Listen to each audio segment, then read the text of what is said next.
Hi guys, welcome back to my YouTube channel. My name is Tina. Thanks for watching. I'm really sorry I'm shooting this video really late. I mean, I know it's like too early to start having setbacks or to start making you guys wait for the video for too long, but I really apologize. The last 2 weeks have been totally not easy. I had 2 exams.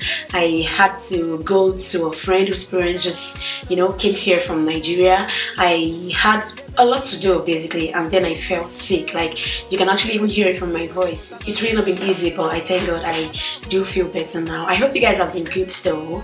Okay, let's go down to today's topic. Okay, today's topic is going to be about knowing what works for you.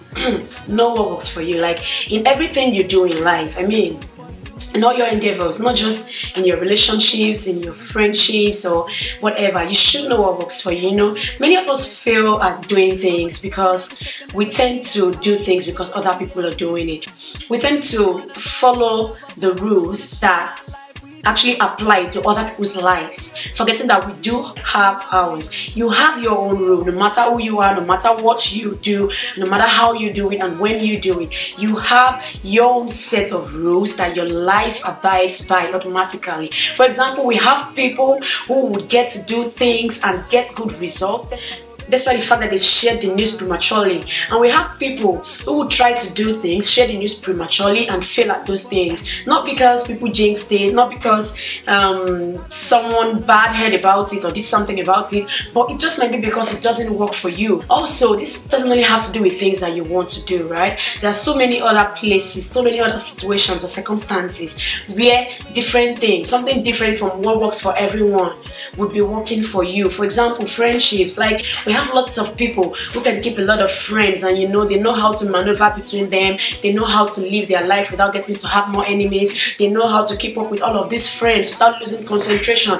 without getting distracted. And there are lots of us who actually, the more you make friends, the more you make enemies. Like, today you're this person's friend, and tomorrow she's a snitch, or you are the snitch, or one thing leads to another. I'm not actually talking about the person having a problem. It's actually possible that you are the one who has a problem with managing more than 1, 2, 3 people at the same time.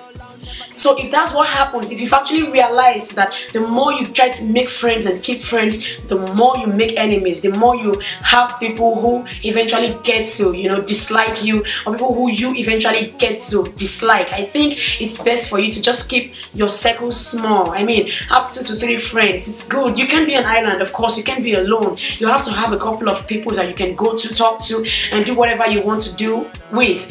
But then, if having so many people doesn't work for you, because there are some people who actually make enemies by being good. What I mean by that is, some people actually get to offend people by expecting too much from them because they've offered too much to them. I don't know if I'm making sense. Like, I don't want to use myself as an example, but I think eventually I have to. For me, I realize that I go out of my way to help people. I'm more like sacrifice anything to anyone, because what's friendship for? You understand? Like, you should be able to, move out of your comfort zone to do something for your friend. And people say when you do things for people, you shouldn't expect anything in return. But the truth is, subconsciously, a part of you actually believes that I have gone too far to help this person. And I think this person also needs to be there for me when I need him or when I need her. I'm not saying the person has to do particularly the same thing that I've done for them back to me. But I actually think that the person should at least be nice to me in some sort of way. And if this person decides not to do what I want from me, I get offended. I begin to, keep grudges. And sometimes it just escalates. It just goes from getting just angry to getting to dislike this person. And the person would also, realize that something is going on, something is not right, something is not adding up. And instead of you guys talk about it, and sometimes you even do talk about it, but still things don't go back to the way they used to be. And before you know it, you guys fall apart, and you guys, maybe you don't, pronounce yourselves as enemies, but you feel some type of way when you see this person or when you hear this person's name. If that's what actually works for you, I wouldn't say that you should not be nice to people. I wouldn't say that you shouldn't help people. I would say that you shouldn't, really go out of your way. Don't do too much. Don't do what's going to make you feel bad if this person cannot do the same. Do something that you would actually not regret doing for someone. You should do something that you can do to anyone that you don't even know, someone that you aren't even close to, someone who's not even your friend. friend, someone who you can't even get anything back from. Things that you can do to those kind of people are the things that you should do to your friends, because when you do too much, when you go too far, automatically you expect that this person should also go out of their way to do these things for you. And people are not the same. We are all different. That person might mean no harm. The person might just not be able to do what you want them to do for you, and you begin to think, okay, I'm the fool. I got used. Like you get me when you get whatever you want from me, and I can't just get this simple thing from you. You know, that's how it works. And talking about relationships, you know, there are actually so many things that work and do not work for people, but I'm going to talk about just one for now. I'm going to talk about you keeping your relationship private or, you know, public. I don't know if that's how to say it, but I don't know. You know, there are some people who everyone knows that they are together. Everyone knows the relationship. Everyone sees them everywhere. Like, they post on social media, Instagram, Snapchat, and all of that. And you just get to realize that they've been together for years and nothing bad has happened. And you might just decide to, you know, make a relationship public 2 months ago, and right now you guys are breaking up, blah, blah, blah. You feel like it was jinxed and all of that. Really, it just might not have been jinxed. It might be something that doesn't work for you. You just might have to, you know, keep your stuff private. Fine, let everyone know you are dating. Do not keep your relationship status private, of course not, but I think whatever is happening between you guys doesn't have to get out. If that's what it takes to keep your relationship safe, then do it. You know, we have a couple of people who actually, the fact that everyone knows that they are together is actually what keeps them going. They have a lot of people to prove wrong. They have a lot of people who are looking up to them. They don't want to disappoint people, so they get to work things out whenever they have issues.